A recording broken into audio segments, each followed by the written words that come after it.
بسم الله الرحمن الرحیم. د لوی څښتن تعالی په سپېڅلي نامه ټولو درنو کتونکو ته سلامونه احترامات. سلیمان شیرزیم د روخان پانتون د علمي کدر یو تن غړی. په ننني درس کې د کار د حقوقو مضمون اړوند موضوع ده د کارګر حقوق او امتیازات. د کارګر حقوق او امتیازات دا چې منګ وایو کله د کار تړون منعقد شو د کارګر او کارفرما ترمنځ، دلته یو شمیر حقوق او امتیازات مطرح کیږي. اوله موضوع د کارګر د حقوق او امتیازاتو چې د کارفرما د خوانه کوم حقوق او امتیازات د کارګر لپاره ورکول کیږي، همدغه د کارګر حقوق او امتیازات د نن ورځې د درس موضوع ده چې دغه د کارګر حقوق او امتیازات په ترتیب سره مفصلا پراخه موضوع ده. اوله موضوع دلته د رخصتۍ موضوع راخلو. رخصتي مونږ وایو چې د کار په جریان کې د کارګر د یو حق په توګه دا منل شوی چې کارګر ته باید رخصتي ورکړل شي. دغه رخصتۍ مونږ وایو چې د کار د قانون په 9 ماده کې منل شوی دي. همدارنګه د اساسي قانون 18 ماده هم یو تعداد رخصتۍ راخلي چې جمعې ورځ رخصتي، د اختر د ورځو رخصتي، د عرفې رخصتي، دا په اساسي قانون کې ذکر شوی او د کار قانون هم راخستی دي. دا رخصتۍ د کارګر لپاره با معاشه رخصتۍ دي. په مجموع کې 9 ماده 10 موارد راخستی دي چې 10 مورد کې بیا بدون د معاشه رخصتینی منل شوی دي. د دغه رخصتیو په برخه کې منګه څو رخصتۍ لرو. اوله خبره د ورځې په جریان کې. ورځ دا معمولا کارګر د کار د ساعت په حساب باندې د ورځې 8 ساعته کار کوي. 1.5 ساعت لپاره د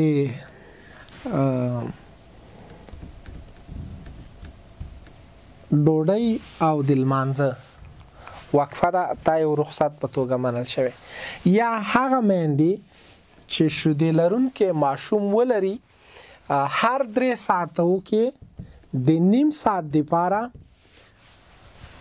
د مور ته رخصت ورکول کیږي ترڅو ماشوم ته شیدې ورکړي یا ماشوم تغذیه کړي. اونیزه رخصتۍ دا افتوار شکل باندې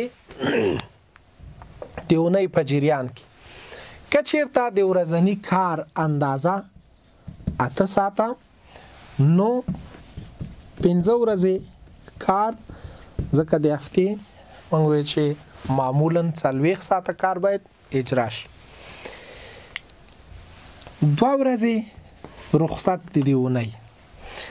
زمونږ او تاسو په هیواد کې د جمعې ورځ رخصتي منل شوی، یوه ورځ ده. البته نور نړۍ کې دا د مذهبي ورځې په خاطر باندې د یهود او نصارا او هغوی دپاره بیا مسیحیان دوی یک شنبه او شنبه رخصت لري. زمونږ د اونیزې رخصتۍ په جریان کې د جمعې ورځې رخصتي یادولی شو. همدارنګه میاشتنۍ رخصتۍ دي چې فرض که د ضروری کار لپاره معمولا کارګر کولی شي 2 ورځې رخصت واخلي. دا منل شوی رخصتۍ دي. کلنۍ رخصتۍ دي. د یو کال نه وروسته کارګر کار کوي. یو کال د دې کال په جریان کې د رخصتیو اندازه موږ چې د ناروغۍ رخصتي، د ضرورت رخصتي، دا ټولې رخصتۍ منل شوي دي په قانون کې او د کارګر د حق په توګه کارګر ته ورکول کیږي د کارفرما د خوانه. هغه که دولتي ادارې، خصوصي اداره او شرکتي یا په اصطلاح باندې خصوصي فرد او همدارنګه حکومي اداره په هر حال باندې دغه کلنۍ رخصتۍ منل شوي دي. د رخصتۍ په برخه کې د کارګر دپاره نوې استخدام شو.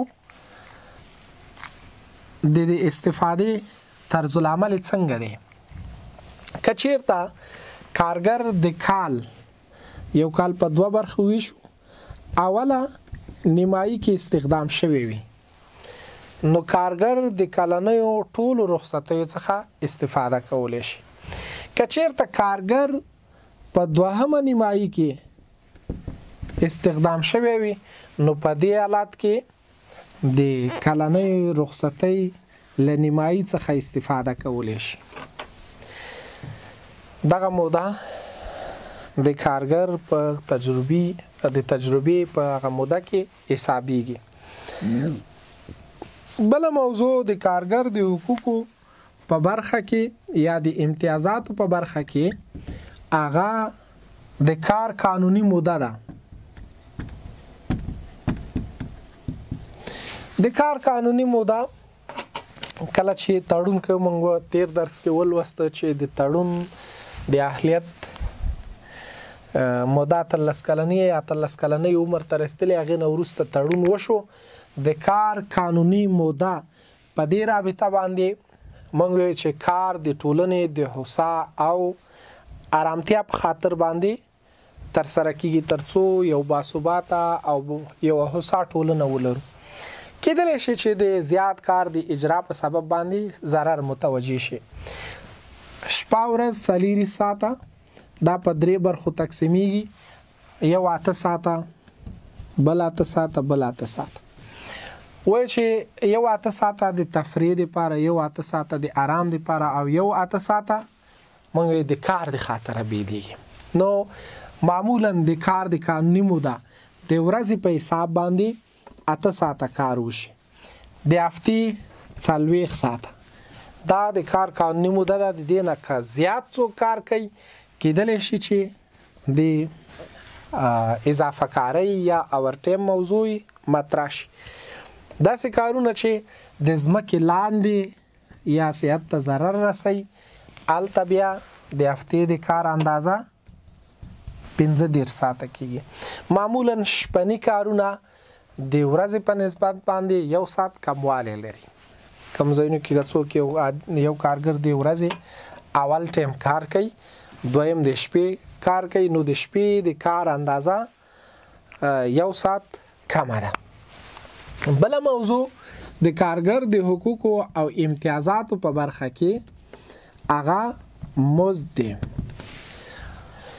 مزد هغه مالی وجوه دي چې د کار په مقابل کې کارګر ته ورکول کیږي،